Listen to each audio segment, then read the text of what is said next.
How's everyone doing today? Okay, we're still asleep. I heard like Will say good and a couple of other things. That's great. I know, you better hope. Wow. See, you didn't want to see my face anyway. See, but I can also do it like this. Which could you hear better? Okay, we'll go with that. Fine.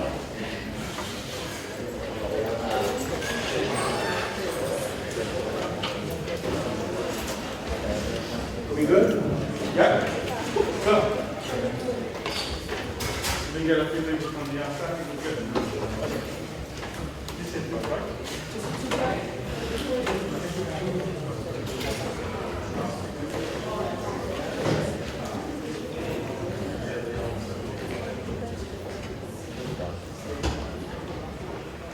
Wait for a couple more seconds.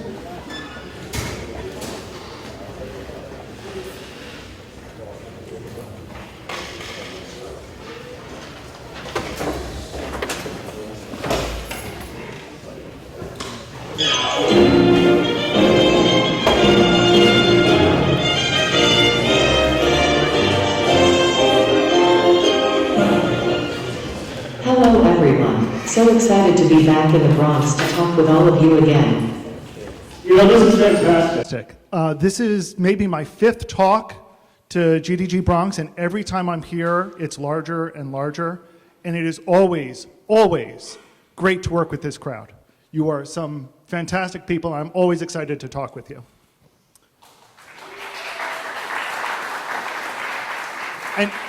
And while I'm at it, I really want to thank the people that organized this.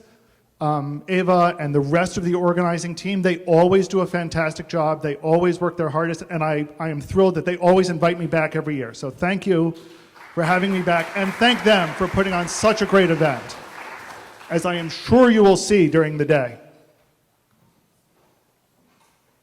This is Alan, and I'm Alan's assistant. So as my assistant said, my name is Alan Furstenberg. I am a software developer and consultant. That's my full-time day job. I am also what Google refers to as a Google developer expert in a number of fields. And what that means is that I don't work for Google. As I said, I work for a small consulting company.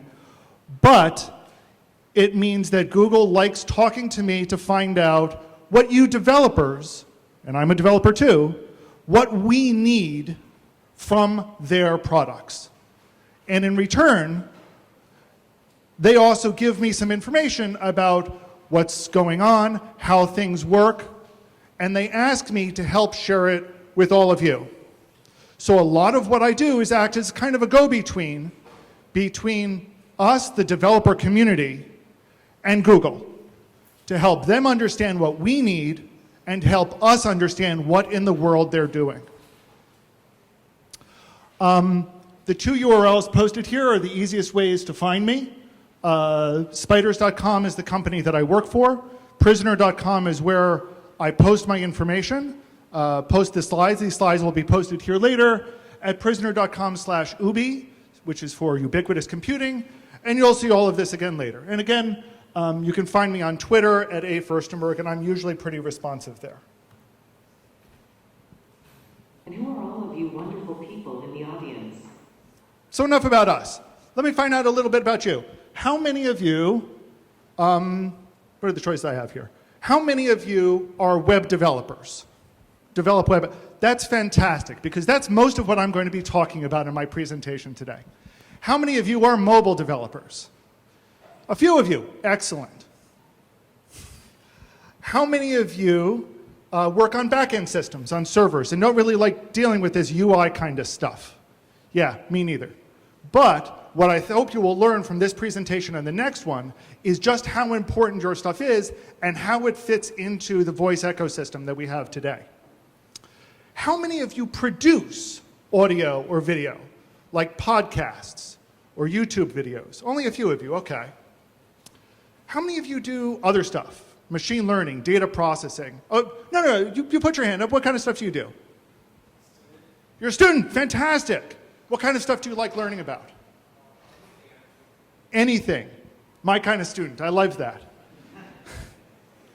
One of the things that I hope you will see from this and from other presentations is just how much of a wide range of things you can do and how you can contribute to the community at large. So it's not just that we are helping you learn something, you can give back to the community. You can pass it forward.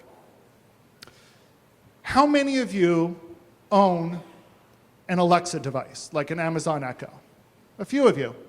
How many of you have a Google Home or a Google Assistant device? A bunch more of you. How many of you have Android phones? Keep your hands up. How many of you have iPhones? Okay, those of you with Android phones and iPhones, did you know that you can have or can get the Assistant on your phone?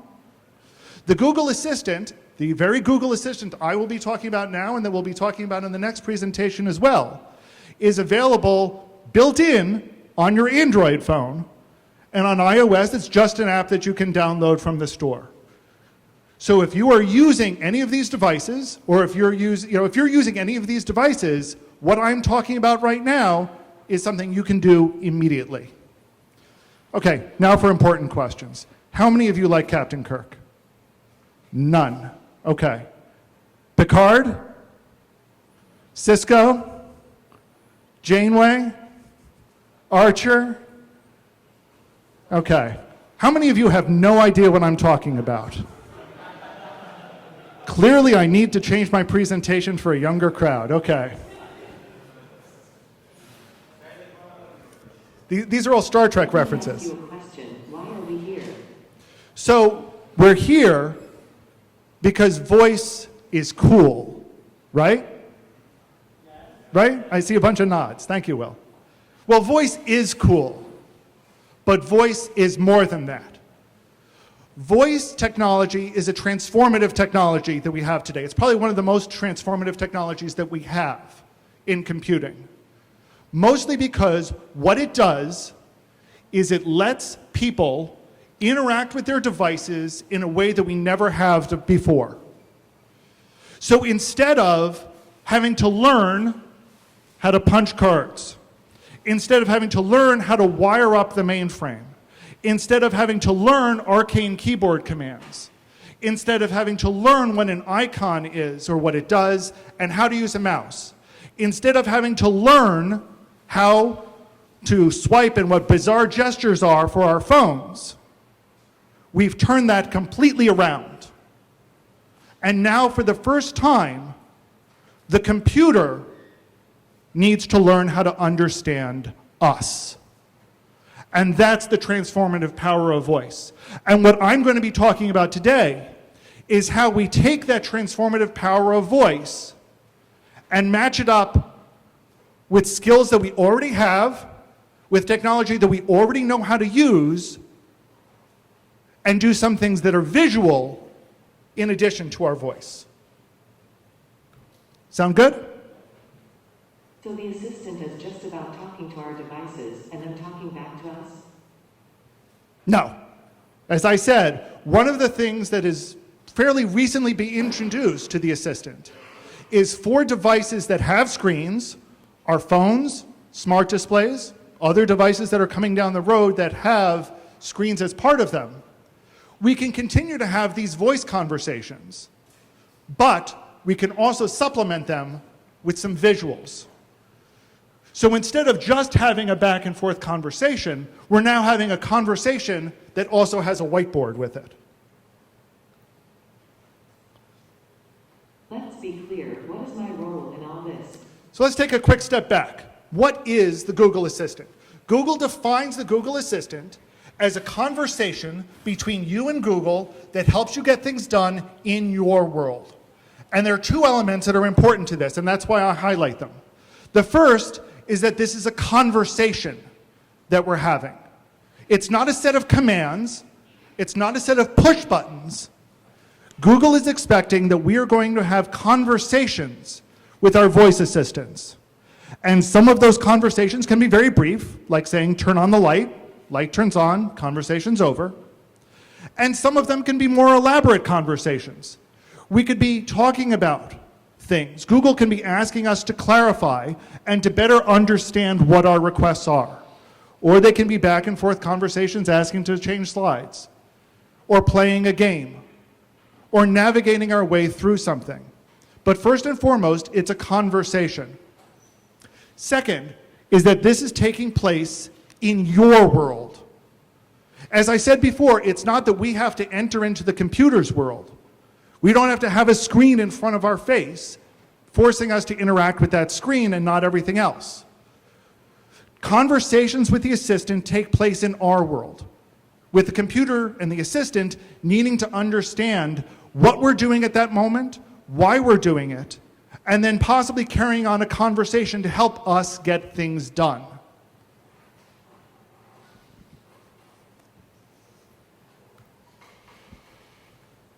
And what do you developers do? So what we do is we use something called Actions on Google. And Actions on Google is the API that lets us engage in conversations with other services through the assistant. And again, 3 points here are important. The first, this is an API. How many of us were developers again? Do we know what APIs are? Yes, we should be right at home, because this is like almost every other API we've worked with. Again, we're engaging in conversations. It's going to be helping us do a lot of the grunt work for those conversations. And these conversations are taking place with other services. What other services? Our services. Whatever APIs we have available at our resource that we want to use and that we want to make available to our users through conversation, through voice, through displays. What you can kind of see here is a diagram on how very roughly that flow goes. We're going to get into that a little more in the next session, right? So in short, we talk on one side to our assistant. The assistant sends it to a tool called Dialogflow, which takes what we've said and turns it into what we are trying to get across, our intent. That intent is then sent to our code called the fulfillment, and that runs somewhere in the cloud. When it finishes running, it's going to send back information through Dialogflow back to us at the assistant, and the assistant will talk to us. All of that code is stuff that is basically JSON. It's stuff we're familiar with. If users talk to the Google Assistant and I talk to them, where does the action run? Well, again, it runs in the cloud right now. Okay? So over here, your code is running somewhere in the cloud. Where in the cloud? Wherever you want it to run. What language is it running? Whatever language you're comfortable with. So you backend guys who I had raised your hands before, you backend folk, okay? This is why you're important, because you're in charge of making sure the servers keep running. You're in charge of writing the code that runs there. And all of this process is stuff that we have in place today. Does this change any when you're working with a screen? In some ways, no, it doesn't. Because that code that comes back to us can contain simple instructions for things like showing cards. And here's an illustration of a card here. And that card can contain things like a simple image, some rich text, a couple of buttons, a couple of links, very, very simple stuff. We've had these sorts of features that work with phones for a while now. But overall, they're fairly simple. That's all you can do. It seems kind of boring. Well, it is. And that's why this summer at I/O they announced a developer preview, and recently they just released something called the Interactive Canvas. The Interactive Canvas takes the same model, and you can sort of see this on the left, where we'll send something out to Dialogflow, and Dialogflow sends it to us, and it comes back. And that part all works exactly the same as it has before. What we get now is that in addition to that, in the part that comes back, we're also including in our JSON reply 2 important pieces of information. The first is a URL. Oh, I think it finally cut out. The first is a URL to the web page. And so the first is a URL to the web page. That web page is just like any other web page, and we'll talk about that again in a minute. The second is that it can also include, as part of the transaction, as part of the conversation, additional data that needs to be sent to that web page.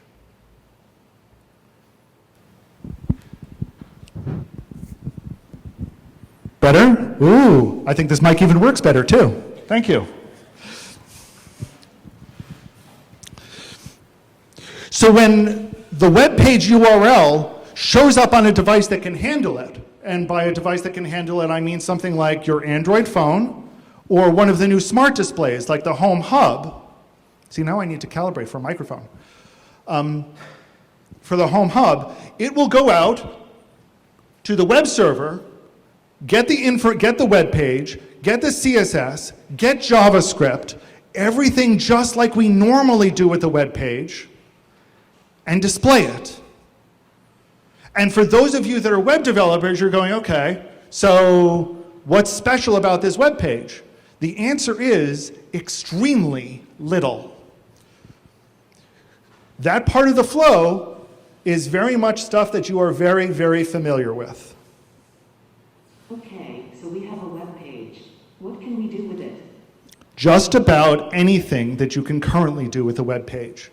You're literally getting a screen that has a modern version of Chrome in it, and exactly which version they haven't told us. But we know it's a fairly recent release because it does some pretty awesome stuff. As part of that, you can include things like media. So you can embed a video player as part of that, and play video, and control that video with JavaScript, just like you do on a web page. You can create an audio context object and control it, just like you can do on a web page. In fact, even better, because you can immediately start playing video and audio. You don't have to wait for the user to touch the screen. Just bringing up the page is considered an interaction. You can use tools like JavaScript and CSS. These are all common tools. But you can even use tools like WebAssembly. So if you're compiling from another language, C, C++, Python, anything else that will compile to WebAssembly will run here. That starts getting pretty powerful. Any library that you're familiar with. How many of you front-end developers are React programmers? A few of you. It works! Okay? Just about any library that you're familiar with today runs inside this display. And that means that just about anything that you're used to will run. How many of you know what Firebase is? There we go. I was waiting for your hand to go up. Good. One of the nifty things is that you can connect to a Firebase database from your display and get real-time updates. That's immensely powerful. So there's a whole bunch of things that you can now do just by controlling it with your voice. If this is just a web page, what is the big deal? The big deal is that we're still having a voice conversation. So the microphone will still be open, and we can issue commands, and the page can get updated based on the voice commands that we're giving it.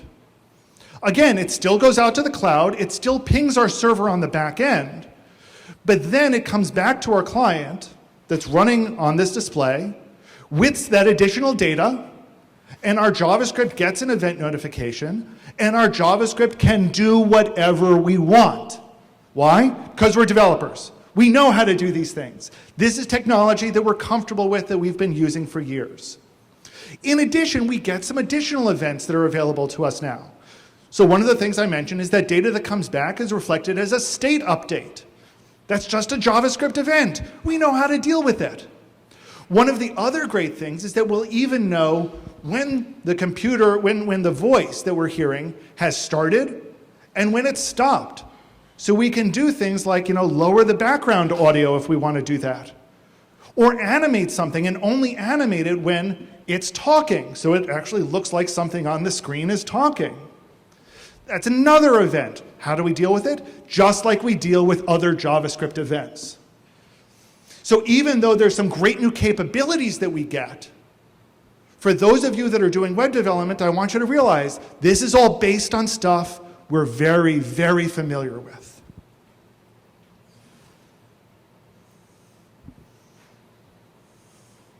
This sounds too good to be true. What's the catch?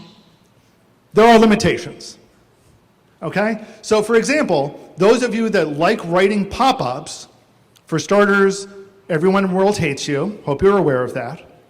But second, pop-ups aren't available. In addition, we don't have things like local storage, and that includes cookies, or at least long-term cookies.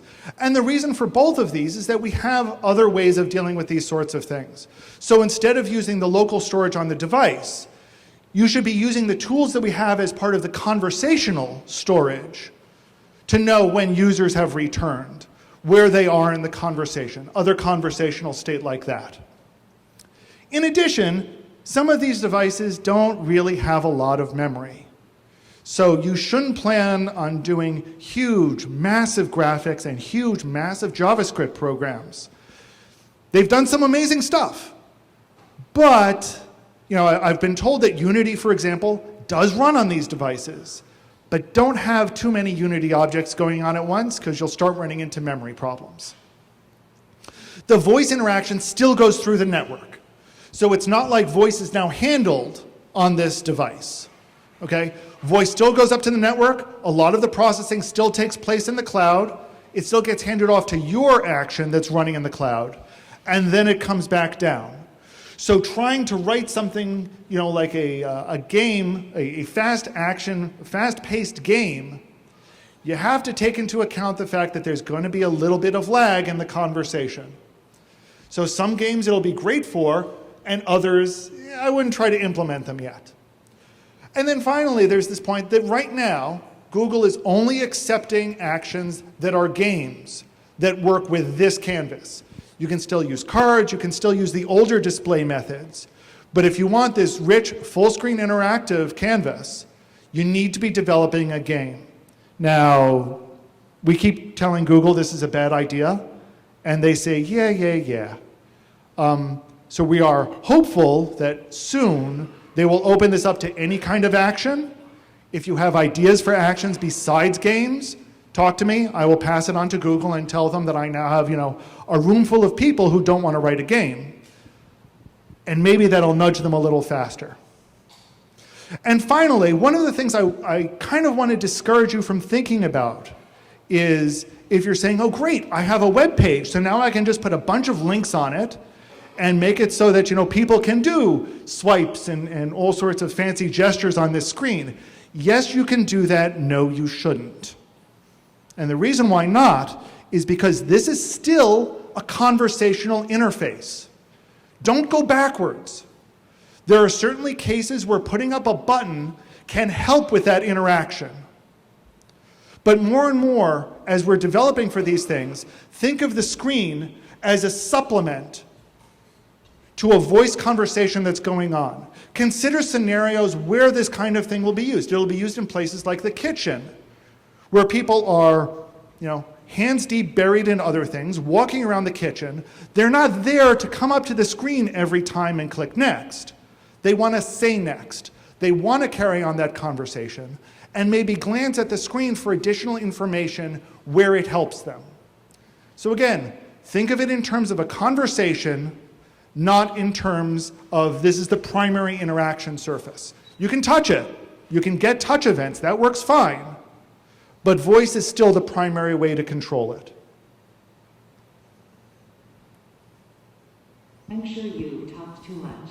Before we get to some questions, how can they get started? So again, best ways to find me are at the top. This is the screen you want to take pictures of if you want to take pictures. I'll stand out of the way. Underneath it, we've got some links at Google talking about the best ways to design actions and the comprehensive information about how to develop for them. If you've got questions, feel free on Twitter to tag it AOG Devs. The dev team looks for that. In addition, we've got a Reddit forum, which is a great place to ask questions, have conversations, discuss the kinds of challenges and approaches. It's more of a discussion forum. If you have questions, I encourage you to post the questions on Stack Overflow. How many of you who are developers do not know what Stack Overflow is? A couple of you. I encourage you to learn about Stack Overflow. StackOverflow.com. It is a great resource for people to ask questions, get answers. If you have questions about Actions on Google, tag it Actions on Google. We've got a bunch of GDEs, several Googlers who are there looking for that tag and who want to help you do great things with the assistant and particularly with the interactive canvas. With that, I think we have a few minutes. Do we have any questions about, I'll say actions in general, but more specifically about the canvas, because we're going to have a fantastic presentation in a minute talking about actions on Google development further. So any questions? None? Here we go, in the middle.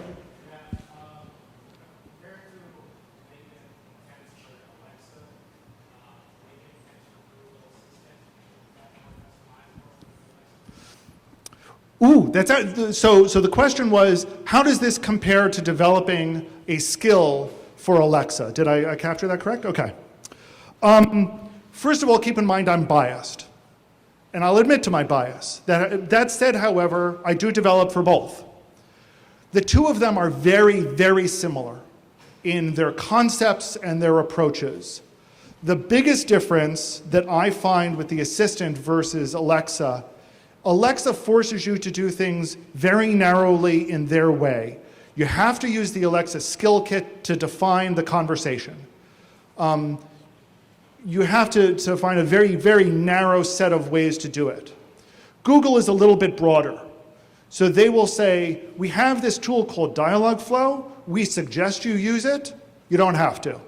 If you have your own natural language processing system, use your system. And here's how.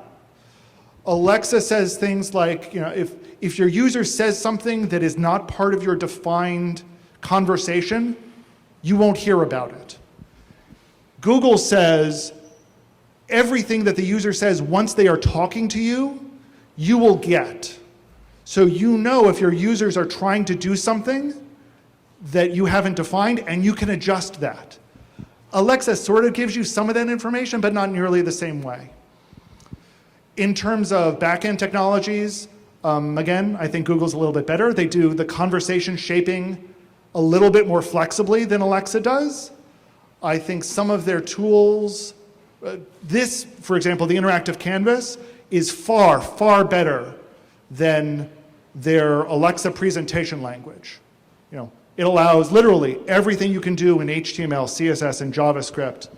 APL literally invented a whole new language that is much more limited. So, like I said, I'm biased, but I think Google has the better technology,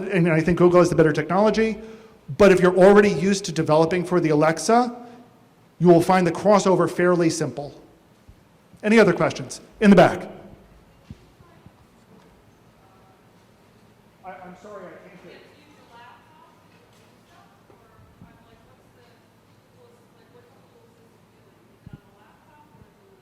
No, all of this is in the cloud. Normally when I do this presentation, I actually have a Google Home that I'm talking to. However, every time that I've done the presentation, I run into a technical problem. And this year was no exception.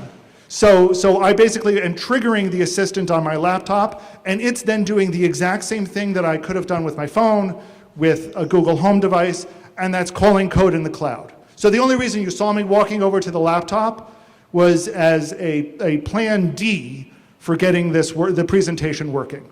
Otherwise, everything else is cloud-based.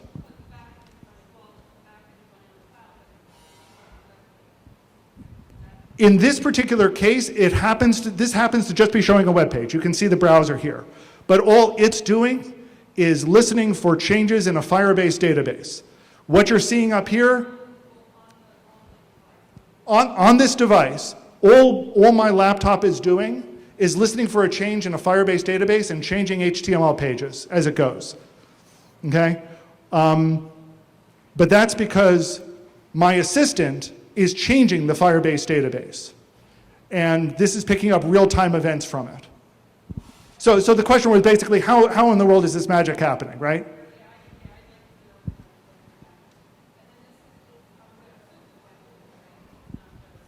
The assistant, are you going to be speaking about languages? A little bit. The assistant currently speaks 20 languages? 30? I used to have a slide that actually listed all of the languages and regions that supported in it. It's over 60 now. I had to give up on that slide because it was getting too big. But basically it supports something like 5 dialects of English, 3 or 4 of Spanish, a bunch of other ones. The assistant, and we can talk about this more later, the assistant is getting much better at languages though. Still not bilingual, so it's still difficult to run more than one language at a time, but you can make actions in a wide range of languages now.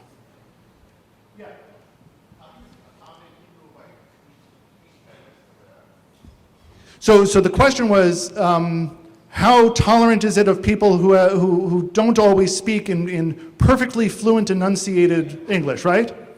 It's a great question, and it's a tough one. Google's been doing a lot of work about speech recognition for people with alternative speech patterns, is how they put it. At I/O this summer, they announced some really landmark work about voice models that are trained to exactly how a person speaks. So previously, the voice recognition models that we have are trained on thousands, hundreds of thousands of users to get pretty good speech patterns. But if you're talking outside those speech patterns, what happens? How can you confuse it? And honestly, we can still confuse the assistant fairly well. One of the things Google announced as part of a research project, and that means we're probably within about a year of seeing it coming to production, is having voice models that are trained by how a particular person speaks. So this allows people who have slightly different speech patterns, slightly different accents, a wider range of people to be able to train the assistant on exactly how they speak. And even now, we've got a little bit of that in the trigger phrasing. So when we say things like, hey G or okay G, we're training that particular model that runs on the device. So does that answer your question, or at least start to address? The answer is it's complicated, but Google is aware and they're working on it, and hopefully we'll see something about that soon. I'm going to be kicked off the stage soon. Do you have a question? Do you know why they only want to do games for now on the display? That's a good question. I haven't got, so the question was, why only games right now? Why don't they just let us do anything? And I haven't gotten a straight answer from them. But what I can kind of get out of them was they don't have the resources to support everything right now. And while they're ramping up those support resources, they know that the most taxing thing that you can do on any device are games. So if they can prove that games run well on the device, yeah, Will's nodding his head no. I know what you're saying. Yeah, if we can prove that games run well on the device, and I agree, then we can easily make the case that anything can run well on the device. I agree. I think that's a pretty lame argument. I don't know why they haven't just said, yeah, go ahead and use it. My only guess is they don't have the staffing to review everything that they know is going to hit once this makes it to every kind of intent. Anything else? Well, if you do have more questions on the assistant, this gentleman will be speaking in a moment, and I'm sure he will be happy to take your questions afterwards. In addition, I will be around most of the rest of the day. There are a bunch of code labs that are available, so if you are interested in doing some of those code labs, I encourage you to do so this afternoon, and I will be around, and Raphael will be around, to help you if and when you have questions. Thank you very much.